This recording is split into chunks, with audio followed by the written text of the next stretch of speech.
Máme tady Le Mans Classic 25 a máme asi 3 minuty do startu první kvalifikační jízdy kategorie tzv. Grid číslo 2 a kromě jiných účastníků a několika Čechů je to také Jarda Větvička a jeho Aero Minor Sport. Jardo, za malou chvíli jedeš, jaké to je? No, těšíme se, Pepa říká, že je nervózní, ale podívej se na něj, je úplně klidný. Já se taky těším a doufejme, máme to naplánovaný tak, že zhruba po 3 kolech Pepa zastaví, Pepa Šmíd, abych ho představil. Těší mě, je to naživo všecko, to mám. A vystřídáme se, musíme zůstat zhruba 120 sekund jakoby mimo trať, aby jsme nebyli penalizováni. No a pak dokončíme závod, uvidíme, jak to dáme. Věřím, že to bude lepší než minulý rok, když jsme to měli problém. A museli jsme se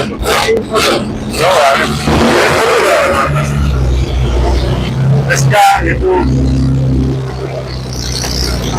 Le Mans. Dneska je tu nádherné počasí, ale pro slabší povahy ohromné horko. Co ty a horko, jako lékař na sportovní, a co aerovka, minorka a horko? Hele, co se týče horka, no, jakmile se dostaneš na trať, tak už fouká pěkně příjemně a třeba ta rovinka, ta Inadier, tak ta už je trošku schovaná v lese, že jo, a tam je dobře a hlavně máme jakoby dobře pořešený chlazení vozu, u nás moc nejde, my to musíme držet. Jasně. Mašina, aby vydržela nějaký ty stupně, ale Jirka Císař, Jirko, pojď! Je to živé? To je náš šéf mechanik. Jirka Císař, zasloužilý mistr sportu. Já vím, těším mě ještě jednou. A duplák, my jsme byli spolu na duplách. No tak Jirka to poladil. Super. No a určitě to bude dobrý. Chlazení bude určitě. Kvůli duple jsem tě vzal na milost. Jinak si skončil v nemocnici u Rengen. Jo.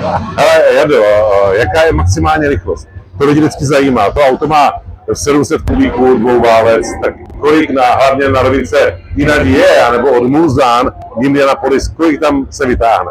Děkuju, že jsi nám přidal 50 kubíků ještě. No, tak omlouvám se, to bylo náhodou. Ne, to hezký.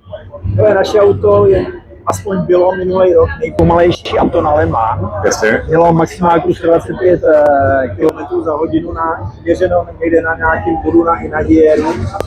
A no nicméně je to vytrvalostní závod. Samozřejmě. Jedeme na dojetí, neblbneme. A byť tachometr trošičku proměřuje, no tak pojedeme na těch 120, maximálku 120. To je hezké. S tímto doutníkem legendárním. Připomeneme rok 1949 a 24 hodin Le Mans a Sutar Kratner podle koeficientu výsledku 2. místo celkově. Pro mě otázka je velice důležitá vždycky, ať se bavím s kýmkoliv Le Mans. Které místo trati je pro tebe to Dunlop, Bertrand, Inadier, kde tě to nejvíce baví, jako závodnicky? Nejvíc mi to baví, aspoň bavilo, když jsem opravdu projel Dunlop, Esíčka, Tertruž, najednou se to uklidní a snížíš z mírného kopečka na Inadieru a tam si říkáš, já jsem tady, a teď si to máš čas prožít. A to je nejhezčí. Ne, moc děkuju, protože je pro mě jedno z velkých témat, jestli komentuju, moderuju, povídám si, všech závodníků se ptám, co říkají na rovinky. A rovinka Inadier v Le Mans je pro mě symbol Le Mans, i když od roku 90 je přetěta 2 šikanami, pořád je to symbol. Hans-Joachim Stuck v Sosnové, když jsme se viděli, v Sosnové Classic mi říká, Martine, když jdeš 370 province Inadier, tak ta přerušovaná čára se stává plnou. A v tom je definice. A mi se moc líbí, že ty si dal tu definici svou, máte úplně jiný vůz, jiné rychlosti, ale děkuji za tu odpověď. Já mám rád konkrétní odpovědi a v tomto případě Le Mans úplně to vidíme, jak jedeš tu rychlou pravou, ten růž, a pak se šíneš toho vlastně nekonečného klesání. Tak si oddechneš, dal jsem to. Nádech, výdech. Skvělá. Ještě na tebe navážu, ty jsi říkal Trapner Suknár v tom roce 49. Naše auto tady bylo taky v roce 49. Jacob, ano. Francouz, dovozce český automobilový a motocyklový produkce a Ivan Hodáč, úžasný člověk, závodník a skončili 3. třídě a 15. celkový klasifikaci. Taky jako pěkný To naše auto vypadá Jako nové. velmi podobně jako její. Vidím, že máme ještě čas, že vás nehoní na start, tak se zeptám ještě na další věc.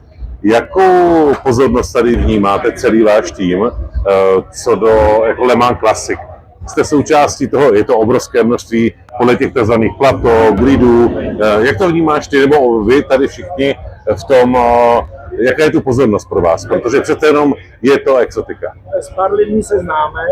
Například tamhle s Derekem Drinkwaterem od tyhle Monster, že jo, tak jsme se minule skamarádili. To je dobrá příšerka.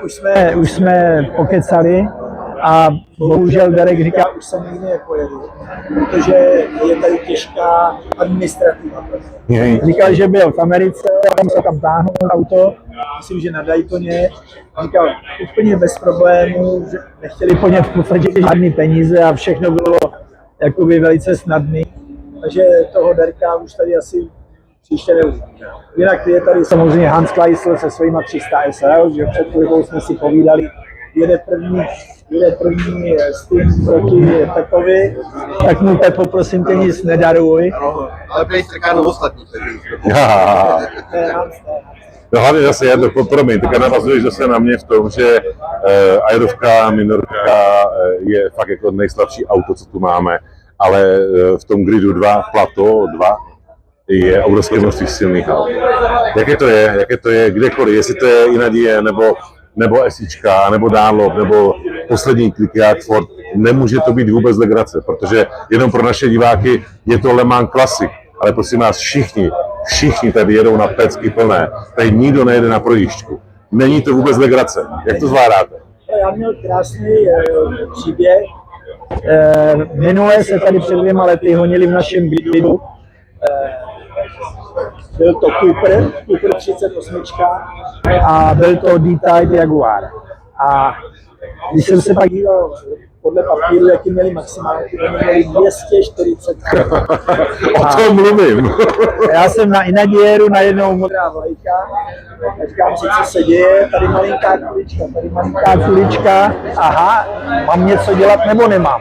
Jo, než jsem se rozmyslel, jak mě obložili každý z jedné strany, teď se pasovali v esíčku, jo. Takže... Jako Schumacher a Häkkinen, Ricarda Zontu, Vespa, Frankošám na rovince Camel. Ale vypadáte oba dva, že jste úplně jako v klidu nad věcí a hlavně, že se těšíte. Těšíme se, určitě. Jo. Tak dobrá, takže to je první rozhovor náš, Le Mans Classic 25, užijte si první tréninkovou kvalifikační jízdu a uslyšíme ji později. Ať je Le Mans Classic, mějte se hezky. Jsme rádi, že jsme tady s tebou. A podobně. Ahoj. Ahoj. Ahoj. Ahoj.